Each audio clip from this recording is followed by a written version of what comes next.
Tati, então comece me contando um pouquinho da tua história antes de ser educadora financeira. O que você fazia da vida? Porque quando a gente era pequenininha, né, não tinha essa possibilidade. Ah, o que você quer ser quando crescer? Ah, quero ser educadora financeira. Não existia isso, né? Sim. Então, conta um pouquinho dessa história aí pra gente. Como é que foi essa história de antes de ser educadora financeira? Isso aí, antes de ser educadora financeira, eu era bancária, né? Trabalhei no banco. E é engraçado, porque assim, como a gente se percebe pequena, o que a gente queria ser? Eu falava que eu queria trabalhar no banco. E por quê? Porque eu ia com meu pai ao banco pequena, pagar as contas em dia, por sinal, porque lá em casa era assim, a honestidade acima de tudo, contas em dia, cobrador na porta jamais. Então eu ia ao banco para acompanhar meu pai e me pagar as contas dele em dia. Então, qual a visão que eu tinha de banco? Primeiro eu via aquelas mulheres todas bonitas, elegantes, e eu queria ser igual a elas. Aham. Eu pensava assim, aqui é um lugar então que as pessoas pagam as contas em dia, que se organizam financeiramente. E eu já tinha isso já em mim pela educação que tive, né? Você achava bonito a pessoa ser organizada, pagar conta em dia. Era uma honra, assim, né? Seu pai trazia isso como uma honra. Isso aí. E aí eu achava que lá era o lugar de ensinar isso. Então, eu queria muito, e olha como são as coisas, né? Eu sempre disse isso, e por mais que fossem décadas depois, eu fui para lá um dia. Então, Foi fui. para o banco, realizou o sonho seu e do seu pai, né? Sim. E aí fui assistente, fui gerente de pessoa física, fui gerente de pessoa jurídica. E aí, gente, eu fui vendo que, com o passar dos anos como bancária, que para o banco não era interessante que o cliente fosse organizado financeiramente. E aí aquilo bateu muito de frente, né, com o que eu acreditava, o que eu achava que eu ia fazer lá. E eu lembro de frases que gestores diziam para mim que me marcaram muito. Teve um que falou assim: seu sonho se transformou em pesadelo depois que você viu a realidade, né? Mas por Então, que virou pesadelo? O que que não te deixava feliz lá? emprestar começou a doer em mim. Ah, ficar oferecendo empréstimo. E oferecendo aqueles produtinhos que eu chamo de produtinhos indesejáveis, que eu via que não eram tão bons assim. E começou também a bater de frente o quê? Eu não comprava o que eu vendia. Ah, tá. Eram coisas que eu mesma, experimentando, via que não era tão bom, principalmente no quesito finanças, né? Ô, E Tati, você não está mais no banco, então você pode falar, né? Dá um exemplo aí para o pessoal que está escutando a gente de um produto que, por exemplo, você, como gerente, pessoa física e pessoa jurídica, precisava vender, mas que você não compraria de jeito nenhum. Tipo assim. sim, capitalização é algo que eu não compro jamais e eu não indico para os meus clientes, não. Por mais que as pessoas entendam que isso é investimento, né? Tem gente, e tem por quê? Porque há funcionários e funcionários em todos os lugares, é claro. Uhum.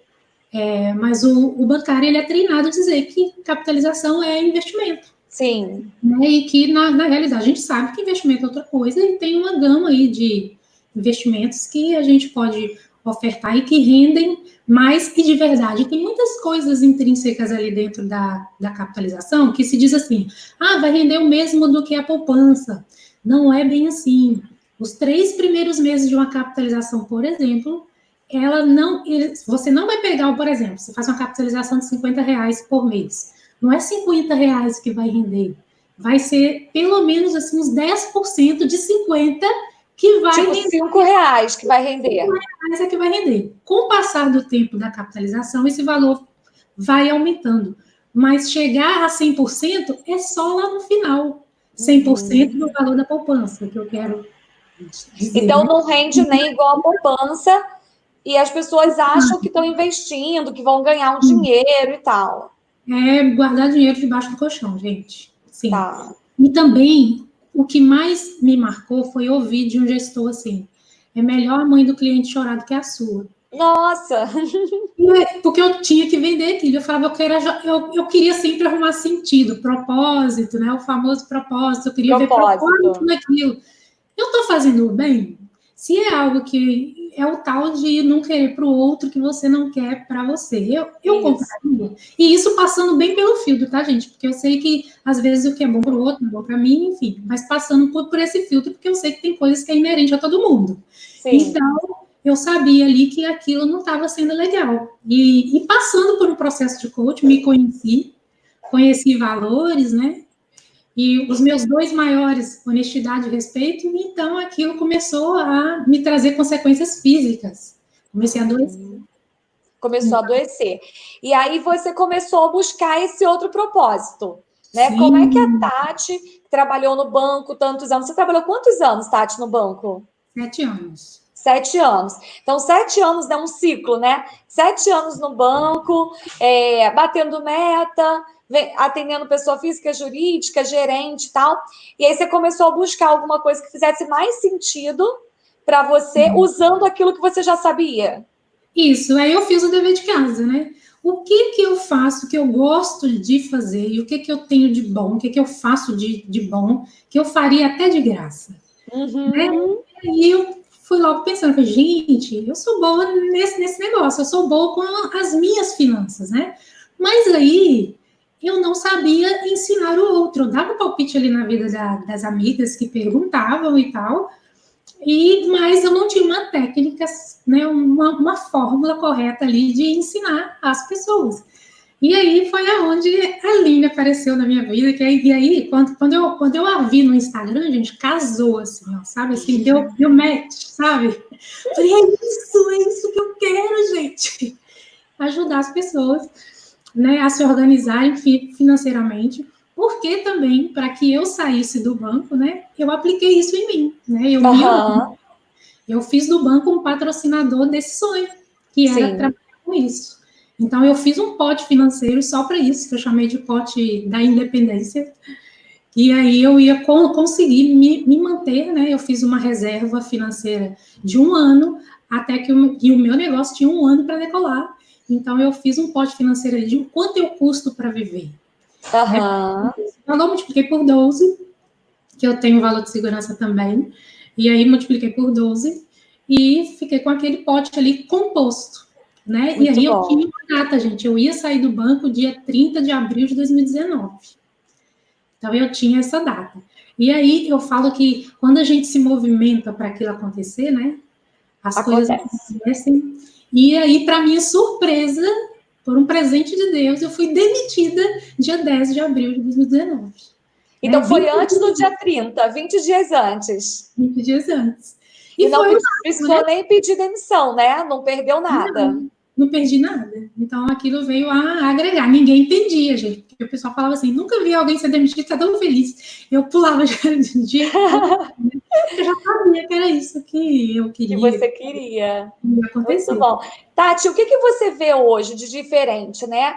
De quando você tinha o trabalho no banco, que você estava... É o que eu falo, né, gente? O gerente, ele não é o vilão, né? Ele tá ali fazendo o trabalho dele, ele é pago para isso. Então, é claro que ele tem como ética, né, vender os produtos do banco e vender empréstimo, porque o produto do banco é dinheiro, não tem jeito. Então, ele vai vender esses produtos. O que você vê hoje de diferente para você? Como que você se sente enquanto profissional em relação àquela Tati que passou 7 anos no banco e essa Tati aí que está 1 ano trabalhando como coach, como educadora financeira? O que tem de diferente? Ai, gente... Primeiro, minhas crises de enxaqueca se acabaram, minhas manchas na pele sumiram, os meus esquecimentos também, que eram frequentes, sumiram. Então, além da minha saúde ter sido restaurada, a felicidade de ver você tá fazendo algo que é congruente com você, com aquilo que você acredita, fazer algo maior pelo outro. Porque propósito não se trata de você, sim do outro, do que você entrega para o mundo, né? O que eu faço de diferente nesse mundo? E aí eu entendia que lá no banco eu não estava fazendo essa diferença, não. Ou que talvez aquele cliente que eu atendia, porque era muito de mim vender corretamente, eu chamava capitalização de jogo. Tem sorteio, tem isso tudo, então eu vendia como jogo. Aquele cliente que tinha aquele sentimento de aposta, se quer comprar para tentar ganhar um dinheiro, o sorteio existe, tá? É de verdade. Então, eu vendia como jogo, porque isso era verdade. Então, hoje, entregar transformação na vida das pessoas, isso dá uma satisfação enorme. A gente não vê a hora passar, a gente trabalha 12 horas, tá cansado, mas tá feliz, né? E isso transforma a gente. É transformador tanto para o outro quanto para a gente, né? A gente se torna uma pessoa melhor. Isso é muito legal. Eu acompanho, né, vocês todas e acompanho o seu trabalho e eu vejo os depoimentos, né, que seus clientes mandam. Ah, Tati, consegui. Tati, mudou isso, mudou minha vida, tô organizado e tal. E assim, para mim, essa hora do depoimento é a hora que eu falo assim, caramba, né, deu resultado. Nossa, tá valendo a pena. Porque a gente trabalha, né, Tati? Tem gente que acha assim, ah, você quis sair do banco para não trabalhar? Não, a gente trabalha pra caramba, né? A gente trabalha até mais horas do que trabalhava.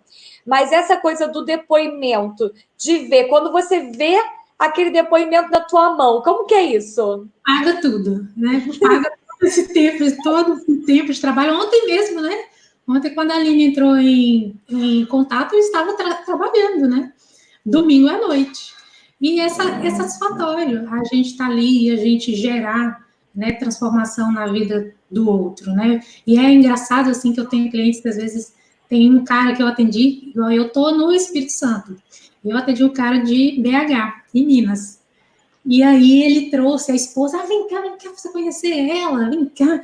E aí ficaram os dois ali na tela, e isso é tão bom, né? Eu tenho uma cliente, a de segunda-feira até, que, assim, é tão legal isso, o quanto emociona, né? E tem gente que chora ali, né? E que vê que, poxa, como eu não tinha visto isso antes, obrigada e tal. Então, isso é satisfatório demais, é você se vendo cumprir uma missão mesmo, né? Poxa, eu estou cumprindo, eu acho, o que eu vim fazer aqui, o que eu vim fazer nesse mundo, que é estender a mão para o outro, ajudar com o que eu sei, né? Você conseguir fazer com que isso seja a sua profissão é maravilhoso, né? É uma dádiva. Muito bom. Ô, Tati, você falou agora uma coisa que talvez as pessoas também tenham dúvida. No banco você tinha um trabalho que era pessoal, né? As pessoas iam lá, sentavam na tua frente e conversava com você, pedia empréstimo, né? Tentava empurrar o que tinha para pagar para depois, essas coisas que a gente sabe como é que é no banco. E hoje você também atende online. E é a mesma coisa quando a pessoa está sentada. Eu estou no Rio, você está em Espírito Santo, né? A gente está aqui conversando. E esse atendimento você também faz online. É a mesma coisa? Como é que foi para você, enquanto gerente de banco, se adaptar com isso, de conseguir atender o outro do outro lado? Nossa, eu achei o máximo. E, às vezes, quando existem algumas objeções, assim, né, de alguns clientes daqui, de onde eu moro, online, não, mas eu queria pessoalmente. Mas eu falo que, gente, esse mundo aqui para mim é outra transformação. É maravilhoso você poder se conectar com uma pessoa de qualquer lugar do mundo que ela tiver. E ali eu tenho lido mais agora, né? Que com essa pandemia as pessoas estão tendo mais esse contato que para a gente não é uma novidade, né? Sim. E aí eu tenho lido algumas matérias sobre falando que o atendimento online ele gera tanta conexão quanto o presencial, que o olho no olho é que traz isso, né? Sim. Esse olho no olho, essa conexão, essa fala, essa troca que a gente tem aqui. A transformação é a mesma, não tem essa diferença não, que presencial é melhor e tal. E é engraçado assim, quando eu pego clientes daqui, que falam, mas eu não quero não. Aí eu falo assim, então tá, então vamos fazer assim, você vai fazer uma sessão comigo, gratuita, né, você não vai pagar nada, então você vai experimentar, e aí se você achar, né, legal que seja online, a gente fica, se você achar por bem que seja presencial, né, eu vou te atender, enfim. E aí a pessoa vem. Aí quando ela vem para esse online aqui, aí a gente troca, a gente conversa, a gente olha olho no olho, né? Aí a pessoa fala assim, e o valor do online, é claro que não é o mesmo do presencial, né, gente? É porque o presencial tem que pagar a sala, né? Então acaba sendo mais caro. deslocamento, sala, enfim. E fora que as agendas também, né? Ele ocuparia duas agendas. Sim. Então, o valor não é o mesmo. E aí a pessoa olha aqui, a gente faz aquela troca, conversa e tudo. Aí eu falo, e aí? Chega no final, né? E aí? Você vai preferir presencial ou online? Aí a pessoa olha assim, eu vou ficar por aqui mesmo, né? Muito bom. Eu já ouvi assim também, ó. Gente falando assim, nossa, Tati, ainda bem que a sessão é online, porque hoje eu estou tão indisposta para sair, se eu tivesse que me arrumar, sair, pegar o carro e te encontrar, eu ia desmarcar hoje. Pois é. E trânsito, né, Tati? Às vezes tem que pegar trânsito, às vezes está chovendo. Eu falo que, assim, cliente online é uma maravilha. Por quê? Você marca de 10 às 11, o outro começa às 11h15. É o tempo de você levantar, toma um café, toma uma água, vai ao banheiro, volta e já está atendendo. Imagina, e isso, o cliente que está em São Paulo, o outro que está em Manaus, o outro está, sei lá, em Portugal. Você consegue fazer isso. Imagina se você tivesse que atender no próprio estado, né, na tua própria cidade, um cliente em Vitória, outro cliente em Vila Velha. Nunca que você ia conseguir atender em 15 minutos de diferença, né? Ia ter que pegar uma pessoa, ia pegar um turno inteiro. A manhã inteira, outra pessoa a tarde inteira. E aí, você atenderia muito menos pessoas, né, do que você atende no online. Isso aí, poderia ajudar menos pessoas. E a gente quer ajudar mais pessoas, né? Exatamente. Então, Tati, eu queria que você deixasse uma mensagem aí para quem ainda está assim, poxa, eu tenho um trabalho que eu não gosto, que às vezes era até um sonho, igual era o seu, né? O trabalhar no banco era o seu sonho. Né? Então, você conseguiu realizar esse sonho, chegou lá há 7 anos e daí sentiu que não era bem isso que você queria ou que cumpriu a tua missão, né? Porque às vezes também a gente tem na nossa vida fases. Então, eu tive a fase, conquistei o que eu tinha que conquistar, não queria crescer mais, ir para a superintendência, não tinha vontade de crescer lá, queria alguma coisa diferente e você conseguiu mudar. Então, para quem ainda está aqui acompanhando a gente e que ainda tem essa dúvida de será que é possível? O que eu faço? O que você pode deixar aí de dica, de conselho? Gente, sabe o que eu faço? O que eu falo assim de... O que você deve olhar primeiro? O que você não quer? E a primeira coisa que eu fiz no banco, eu sabia que ali não era para mim. Bom, isso aqui não é para mim mais. E aí, a partir daí, eu traçar o meu objetivo, traçar meu plano para o que eu queria para a minha vida. E aí, eu parti para esse segundo passo, que foi saber o que eu fazia, o que eu tinha ali, que eu já achava que era um talento meu, e que eu amava fazer, que eu faria até de graça. Então, é a gente procurar olhar para dentro, olhar para a gente e se conhecer, gente, fundamental, se conheça. Então, eu me conheci primeiro, fiz essa busca, né? E às vezes pode ser uma jornada. E para você que está em um trabalho que você não gosta, se não gosta, já sabe que isso você não quer. Tenha metas, tenha o objetivo que você consegue. Eu falo isso para os meus clientes. A organização financeira te leva aonde você quiser. É incrível. Então, eu fiz o meu pote financeiro para que eu migrasse, não sair queimando a ponte, né? Como diz. Não foi assim, não tenho dinheiro nenhum, eu vou pedir demissão assim mesmo. Não gosto daqui, vou embora. Não. Então, calma e pensa. Faça com que esse trabalho que você não gosta, faça algo proveitoso com isso. Faça com que ele seja o patrocinador do seu sonho. E aí, até diminuindo, né, Tati? Muitas vezes você abre mão de algumas coisas na sua vida para gastar menos, para conseguir fazer uma reserva mais rápida, para pagar os cursos, para pagar a formação, para você conseguir fazer isso tudo rápido, né? Porque às vezes a pessoa pensa, mas eu nunca vou conseguir. Vai ter que abrir mão de algumas coisas. Na minha época, quando eu tinha uma empresa e quis sair e vender minha empresa para trabalhar como educadora financeira, como coach, eu também tive que abrir mão de algumas coisas, diminuir meu custo de vida para fazer uma reserva maior, para poder depender menos e conseguir fazer. Mas é possível, né? Tá vendo que a Tati fez, eu fiz. Todo mundo tem que abrir mão de alguma coisa, não é? Isso aí. E era um período, né Aline? Um período, sim. A gente cortar algumas coisas, é a gente entender que é por algo maior. Sim. O que eu preciso abrir mão hoje por algo maior? Eu queria mudar de profissão.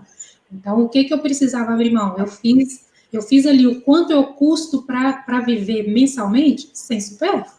É dos meus gastos essenciais ali. Exatamente. Eu preciso. Então, eu fiz essa conta e aí estamos aí hoje. Tati, adorei conversar um pouquinho com você aqui hoje, conhecer a tua história. Isso. Beijo, Tati. Beijo.